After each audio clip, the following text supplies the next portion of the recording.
Maigsuon, mga anak sa Dios. Kinsa man ni si Ana, unsa may iyang kalabutan sa istorya mahitungod sa kaluwasan. Tugti ko ninyo nga muhatag og 5 ka mga mahinungdanong butang mahitungod kaniya. Una, si Ana usa ka babae nga propeta. Usa ka talagsaon nga papel sa usa ka patriarkal nga katilingban diin kasagaran lalaki ang ginapaminaw. Ikaduha, taga-tribo siya ni Asher, usa sa mga lost tribes sa Israel. Busa ang iyang presensya, usa ka pahinumdom nga ang Dios wala nakalimot bisan sa mga maingon ta nakalimtan sa kasaysayan. Ikatulo, byuda siya sulod sa daghang katuigan. Human sa 7 ka tuig nga kaminyoon, nagpabilin siyang nag-inusara hangtod sa katigulangon. Usa ka kahinta nga lisod og delikado alang sa babae niadtong panahona. Ikaapat, nagpuyo siya sa templo, nagpuasa og nagaampo adlaw o gabii. Nagpasabot nga ang iyang kinabuhi nahimong halad nga pagpaabot sa Dios. Og ikalima, tigulang na kayo si Ana. Mga 84 katuig na ang iyang edad. Simbolo sa taas nga pasensya o lig-on nga paglaom sa Dios bisan sa hataas nga panahon nga siya naghulat. Dalaygon kay ni si Ana. Kay kung mubalik ta sa ilang panahon sa Roman occupation, din daghan ang nasuko, nahadlok o nawadan og paglaom. Si Ana nagpili nga magpabilin. Nagpabilin siya sa templo, nagpabilin siya sa pagampo, nagpabilin siya sa paglaom. Kung si Simeon nagrepresentar sa mga amahan sa Israel, si Ana nagrepresentar sa mga inahan, sa mga byuda, sa mga babae nga dugay nang naghulat sa pagtuman sa saad sa Dios. Sa ilang duha makita nato nga ang kaluwasan sa Dios alang gayud sa tanan. Unsay makutlo nato karon sa ebanghelyo? Unang punto, ang pagampo nga napanday sa taas nga panahon dali na makakita o makabati sa lihok sa Dios. Ang katigulangon ni Ana dili lang ni detalye mahitungod sa iyang edad. Kini mao ang salamin sa taas nga paghulat sa Israel. Kita bahiya karon dili ganahan o dali kayo kapuyan sa paghulat. Gusto nato dayon og tubag, gusto nato resulta o milagro ora-orada. Si Ana nagtudlo nato nga paghulat usa ka pagpadayag sa pagtuo. Wala gani siya gayud mohawa sa templo kundili nagampo og nagpuasa adlaw o gabii. Ang atong paghulat di ay kinahanglan usab mapuno sa maayong buhat, mga pagampo og pagsalig, dili lang reklamo og kasuko. Mao nga sa dihang niabot si Jesus, andam na dayon ang kasing-kasing ni Ana. Wala siya nangutana og ebidensya, iyang giila dayon ang kaluwasan.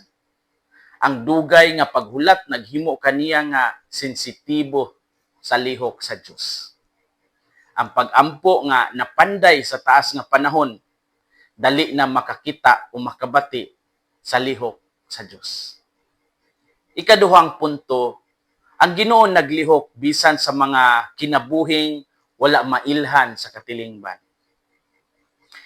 Uso kayo ron ang representation, Filipino representation, Bisaya representation, Asian representation, Black representation. Siya nagikan sa lost tribe.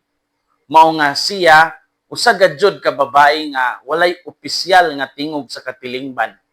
Apan ang iyang tingog nahimong tingog nga nagpadayag sa Mesiyas. Ang Ginoo mipili kaniya aron mopahibalo sa kaluwasan.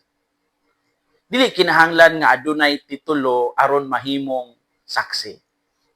Ang gikinahanglan mao ang tinuod nga pagtuo. Ang Dios migamit sa iyang hilom nga kinabuhi aron magpadayag og dakong mensahe. Maong dili nato ikalimod nga ang Dios nagahimo og dagkong butang bisan sa mga kinabuhi nga murag daw wala nahatagan og representation. Ang Ginoo naglihok bisan sa mga kinabuhing wala mailhan sa katilingban.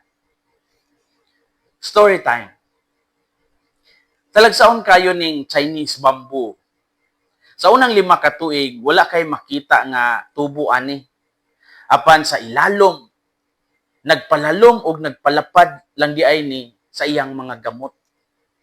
Bisan kung kada adlaw bubuan ni og tubig, daw wala makita nga mga resulta.